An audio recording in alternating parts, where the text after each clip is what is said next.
오늘은 텐서플로우의 첫 번째 시간으로서 텐서플로우에서 사용되는 텐서의 개념과 상수, 변수, 그리고 플레이스홀더가 무엇인지 알아보도록 하겠습니다.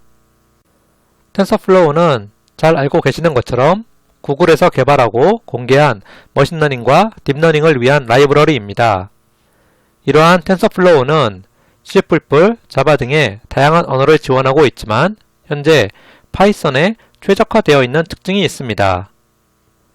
그럼 이러한 텐서플로우를 윈도우 환경에 어떻게 설치하는지 알아보도록 하겠습니다. 텐서플로우를 설치하기 위해서는 먼저 파이썬이 설치되어야 하는데 우리는 윈도우 환경에서 가장 인기 있는 아나콘다 배포판을 통해서 파이썬을 먼저 설치하고 그 후에 파이썬의 pip 명령을 이용하여 텐서플로우를 설치하도록 하겠습니다. 즉 다음과 같이 파이썬이 설치되어 있다면 pip install 명령어를 통해서 텐서플로우를 설치 가능하고 현재 제 컴퓨터에는 이러한 명령어를 통해서 1.12 버전의 텐서플로우가 설치되어 있다는 것을 알 수 있습니다. 그런데 간혹 이렇게 pip 인스톨을 통해서 설치를 하면 안되는 경우가 있는데 그때는 다음과 같은 pip 업그레이드 명령을 통해서 먼저 pip 버전을 업그레이드 하신 후에 재차 pip 인스톨 명령어를 통하면 텐서플로우를 제대로 설치할 수 있습니다. 그런데 아나콘다를 통해서 텐서플로우를 위와 같이 설치하고자 할 경우에 현재 설치가 잘 안되는 경우가 있습니다. 그 이유는 다음과 같이 아나콘다 5.3 버전부터는 파이썬이 3.7 버전이 디폴트로 들어가 있습니다. 그런데 현재 텐서플로우는 파이썬 3.7을 지원하지 않고 즉 3.7 이하의 버전 3.6, 3.5 등을 지원하기 때문에 만약 아나콘다 5.3 버전으로 파이썬을 설치할 경우에 우리는 강제로 3.6 버전으로 다운그레이드 시켜야 합니다. 그런데 이러한 과정이 번거롭고 실수할 수 있는 가능성이 높기 때문에 아예 처음부터 파이썬 3.6을 지원하는 아나콘다 5.2 버전을 RA 사이트에서 직접 다운받아서 설치하시고 파이썬 3.6을 통해서 pip 인스톨 명령으로 텐서플로우를 설치하는 것을 권장해 드립니다. 네, 그럼 다음 장에서는 텐서플로우에서 사용되는 텐서의 개념과 노드, 엣지의 개념을 알아보도록 하겠습니다. 텐서플로우는 이름이 나타내고 있는 것처럼 텐서를 흘려보내면서 머신러닝과 딥러닝 알고리즘을 수행하는 라이브러리임을 알 수 있습니다. 여기서 텐서가 무엇을 의미하는지 다음에 4가지 데이터 타입에 대해서 구체적으로 알아보도록 하겠습니다. 먼저 숫자 1, 2, 3 등의 스칼라 1차원 배열을 나타내는 벡터 2차원 배열을 나타내는 행렬 그리고 3차원 배열 이상의 텐서에 대해서 텐서플로우는 스칼라를 랭크 0의 텐서로 벡터를 랭크 1의 텐서 행렬을 랭크 2의 텐서 그리고 3차원 배열 이상의 모든 데이터에 대해서 랭크 3의 텐서로 인식하는 것을 알 수 있습니다. 즉 텐서플로우에서 말하는 텐서는 우리가 취급하는 모든 데이터이고 이러한 모든 데이터를 텐서플로우에서는 텐서로 취급하고 있다는 것을 알 수 있습니다. 그래서 텐서라고 하면 앞으로 스칼라부터 벡터, 행렬, 텐서 등의 모든 데이터를 말한다고 생각하시면 될 것 같습니다. 그래서 텐서플로우에서 이러한 모든 데이터, 즉 텐서들은 다음과 같이 노드와 엣지로 구성되어 있는 그래프 구조에서 노드에서 노드로 흘러다니는 이러한 데이터입니다. 그래서 텐서플로우를 이용해서 프로그램을 작성할 경우에는 다음에 2가지 스텝을 밟아야 하는데 먼저 상수, 변수, 텐서 연산 등의 노드와 엣지를 먼저 정의하고 즉 값이 저장되는 노드와 이 값이 연산을 통해서 다음 노드로 전달되는 이러한 엣지 구조를 먼저 정의한 후에 세션을 만들고 그 세션을 통해서 노드 간의 데이터가 실제로 전달되고 연산이 이루어지는 이러한 두 가지 스텝으로 텐서플로우의 프로그래밍은 나누어져 있습니다. 그래서 텐서플로우로 프로그래밍을 하실 때는 먼저 노드와 엣지를 먼저 정의하고 이렇게 정의된 노드와 엣지를 통해서 세션을 만들고 그 세션 내에서 노드 간의 데이터의 연산을 수행한다고 꼭 기억하시기 바랍니다. 네, 그럼 다음 장에서는 먼저 다음의 노드의 첫 번째 종류인 컨스턴트 노드, 즉 상수 노드에 대해 알아보도록 하겠습니다. 텐서플로우에서 상수값을 저장하는 노드를 정의하고 그러한 노드들의 연산을 어떻게 수행하는지 다음에 이들을 통하여 알아보도록 하겠습니다. 먼저 텐서플로우에서는 상수값을 저장하는 노드를 만들기 위해서 보시는 것처럼 tf 컨스턴트 명령어를 통해서 상수 노드를 만들 수 있습니다.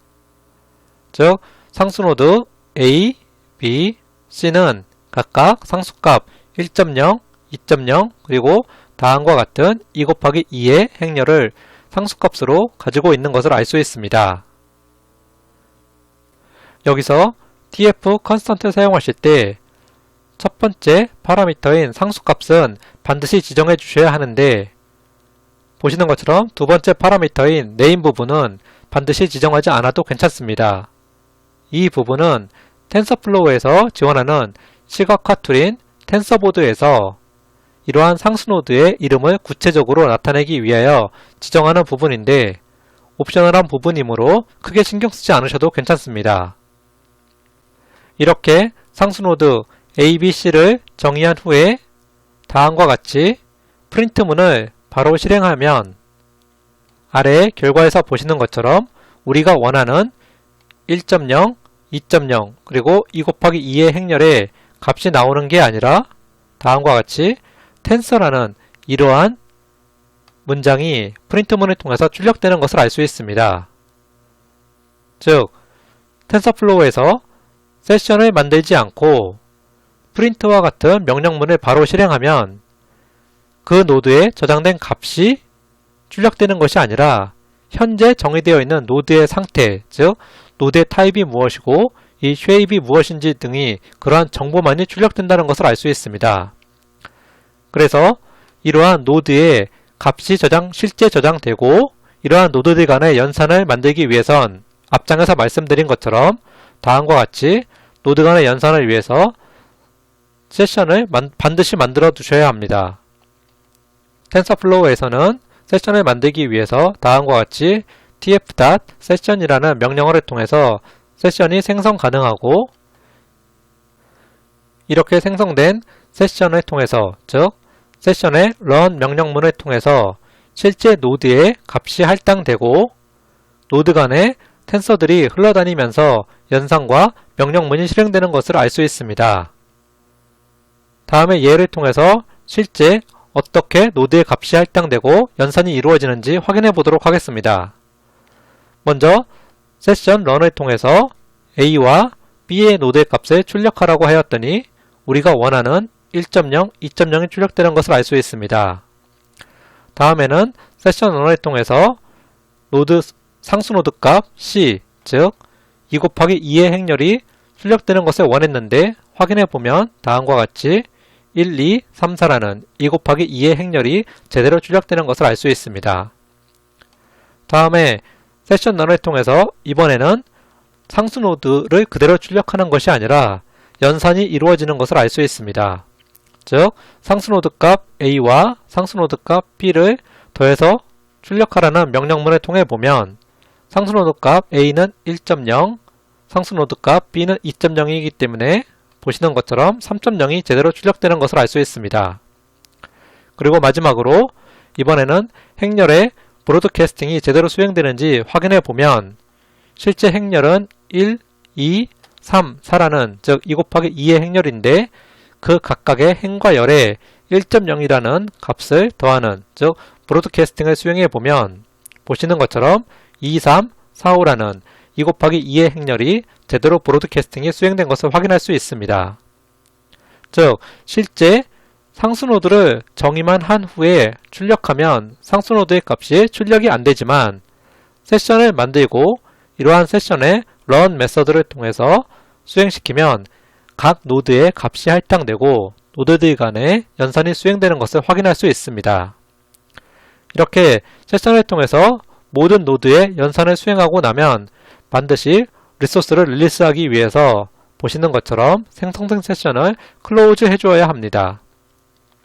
즉, 우리는 여기서 텐서플로우의 일반적인 두 가지 방식, 즉 상수 노드와 연산을 먼저 정의하고 세션을 만든 후에 그러한 세션의 run 메서드를 통해서 실제 노드 간의 텐서, 즉 데이터를 이동하고 연산이 이루어지는 것을 알 수 있습니다.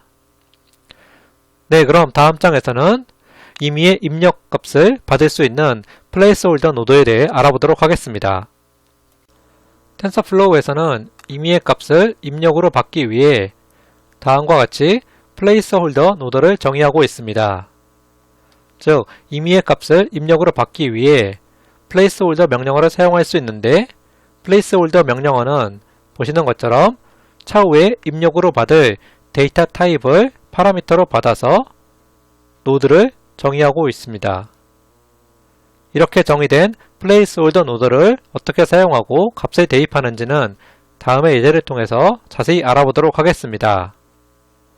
먼저 말씀드린 것처럼 플레이스홀더 노드를 다음과 같이 A와 B로 선언하고 이러한 노드의 값을 입력받아 덧셈을 하는 노드 C를 정의하였습니다. 이렇게 노드들을 정의한 후에 앞장에서 말씀드린 것처럼 실제 노드의 값을 대입하고 연산을 하기 위해 세션을 생성하고 실제 플레이스홀더의 값을 대입하는 부분은 다음과 같이 세션 런을 통해서 수행됨을 알 수 있습니다. 여기서 플레이스홀더 노드에 실제 값을 넣어줄 때는 세션 런을 이용하는데 세션 런의 첫 번째 인자로 실행하고자 하는 연산을 먼저 넣어주고 세션 런의 두 번째 인자에는 실제로 넣을 값들을 딕셔너리 형태로 넣어주는 feeddig을 선언한 후에 feeddig 내부에서 플레이스홀더에 넣을 값을 지정해 준다는 것을 알 수 있습니다. 실제 다음의 코드를 통해서 자세히 알아보도록 하겠습니다. 먼저 플레이스홀더에 값을 넣어주기 위해 세션 런을 실행하는 것을 알 수 있습니다. 세션 런의 첫 번째 인자에는 실행하고자 하는 연산, 즉 플레이스홀더에서 값을 받아 실제 수행하고자 하는 연산 C 앞에서 정의한 두 플레이스홀더의 값을 받아 더해주는 연산 C를 넣어주었고 두 번째 세션런의 두 번째 인자로는 실제 플레이스홀더에 값을 넣어주는 feeddig 구문을 넣었습니다. 이러한 feeddig 구문을 통해서 플레이스홀더 노드에는 즉 플레이스홀더 노드 A에는 1.0, 플레이스홀더 노드 B에는 3.0이 각각 대입이 되고 이렇게 대입된 후에 실제 C는 두 노드의 덧셈이 수행된다는 것을 알 수 있습니다. 그래서 확인해 보면 첫 번째 프린트문을 보면 A는 1.0이 대입되고 B는 3.0이 대입되었기 때문에 실제 두 노드의 덧셈인 4.0이 출력되는 것을 알 수 있습니다. 이렇게 feeddig은 값을 하나만 주는 것이 아니라 아래에 보시는 것처럼 실제 리스트 형태로 값을 줄 수도 있습니다. 즉, 이 두 번째 프린트 문장을 보면 실제 플레이스홀더 노드의 A에는 1.0이 먼저 들어가고 B 노드에는 3.0이 들어가고 이렇게 들어간 후에 두 번째는 2.0이 들어가고 4.0이 들어가서 실제 C 연산이 수행되는 것을 알 수 있습니다. 실제 확인해 보면 1.0과 3.0이 더해진 4, 2.0과 4.0이 더해진 6이 출력되는 것을 알 수 있습니다. 마찬가지로 이렇게 계산된 C를 통해서 또 다른 연산 D를 다음과 같이 정의하면 앞에서 마찬가지로 실제 세션런을 통해서 실행하고자 하는 연산 D를 첫 번째 인자로 넣어주고 feeddig을 통해서 플레이스홀더에 값을 넣어주면 다음과 같이 400.0, 400, 600이라는 이러한 리스트가 출력되는 것을 알 수 있습니다. 즉, 텐서플로우에서 임의 값을 입력으로 받기 위해서 플레이스홀더 노드를 사용하는데 실제 이러한 플레이스홀더 노더는 머신러닝과 딥러닝에서 우리가 입력 데이터, 정답 데이터, 즉 트레이닝 데이터를 넣어주기 위한 용도로 주로 사용되고 있습니다. 네, 그럼 다음 장에서는 변수를 저장하는 베리어블 로드에 대해 알아보도록 하겠습니다. 딥러닝의 가중치나 바이어스처럼 계속 업데이트 해줘야 되는 변수는 텐서플로우에서 변수 노드, 즉 베리어블로 정의하고 있습니다. 이러한 베리어블 로드는 아래에 보시는 것과 같은 이러한 초기값을 가지고서 정의될 수 있는데 실제 어떻게 정의하고 사용하는지 다음의 예제를 통해서 알아보도록 하겠습니다. 먼저 다음과 같이 계속 업데이트되는 변수 w1, b1, w2, b2를 다음과 같이 텐서플로우의 베리어블 로드로 정의하였습니다. 이러한 베리어블 로드의 첫 번째 파라미터 값을 보면 랜덤 로멀이라는 즉 가우시안 분포에서 임의의 값을 추출해내는 값을 초기화 값으로 사용하는 것을 알 수 있습니다. 그런데 이러한 부분을 보시면 우리가 이전에 넘파이에서 학습했던 것처럼 랜덤, 랜드라는 이러한 부분과 비슷한 것을 알 수 있습니다. 즉 넘파이에서 우리가 가중치나 바이어스를 임의의 값으로 초기화해 준 것처럼 텐서플로우에서도 베리어블 로드에서 다음과 같이 임의의 값으로 초기화하여 정의한다는 것을 알 수 있습니다. 이렇게 정의된 변수 노드를 실행하기 위해선 앞에서와 마찬가지로 세션을 생성하고 세션 런을 실행해야 되는데 여기서 반드시 기억해 두셔야 될 것은 우리가 이와 같이 변수 노드를 정의했다면 이러한 변수 노드의 값을 초기화해주는 다음과 같은 글로벌 베리어블 이니셜라이즈라는 문장을 반드시 세션 런을 통해서 먼저 실행해 주어야 합니다. 이렇게 변수의 값을 초기화를 해주었다면 그 이후에는 우리가 앞장에서 했던 것처럼 세션 런을 통해서 이러한 변수 값을 출력하고 연산을 수행할 수 있습니다. 실제 어떻게 변수의 값이 업데이트되고 연산이 수행되는지 다음에 포문을 통해서 보도록 하겠습니다. 먼저 연산을 보면 현재의 가중치 W1에서 스텝만큼 빼주고 바이어스도 동일한 값을 이렇게 해주는 것을 알 수 있습니다. W2, B2도 역시 앞에서와 마찬가지로 현재의 값에서 스텝만큼 계속 빼주는 것을 알 수 있습니다.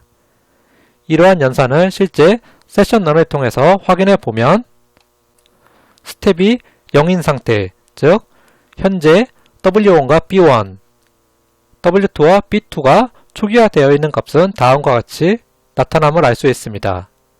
이 상태에서 다음의 포문을 수행하면 현재의 값에서 스텝 값만큼 빼주고 업데이트가 되기 때문에 이러한 것을 확인해 보면 아래와 같이 스텝 1에서는 처음에 W1, B1에서 스텝만큼 값이 빠져 있고 W2, B2도 역시 스텝만큼 값이 빼져서 업데이트 되어 있는 것을 알 수 있습니다. 마찬가지로 마지막으로 스텝 세 번째, 즉 스텝이 2인 경우에 대해서도 W1, B1, W2, B2가 각각 업데이트 되어 수행됨을 알 수 있습니다. 즉 딥러닝에서 계속해서 값이 업데이트되는 가중치라든지 바이어스와 같은 이러한 것들은 텐서플로우에서 베리어블 로드로 선언하고 즉 노드를 정의해주고 실제 실행은 세션을 통해서 세션 런으로 계속 지속적으로 업데이트 된다는 것을 알 수 있습니다. 네, 그럼 지금까지 텐서플로우의 기초인 텐서와 상수 노드, 플레이스 홀더 노드, 변수 노드에 대해 알아보았고 다음 시간에는 이러한 기본 텐서플로우 개념들을 바탕으로 이전에 우리가 머신러닝 강의 15에서 진행했던 즉 다중 입력에 대해서 선형회기를 순수하게 파이썬으로 구현했던 것에 대해서 다음 시간에는 텐서플로우 버전으로 리니어 리그레션을 다시 구현해 보도록 하겠습니다. 네, 그럼 모두 수고하셨습니다.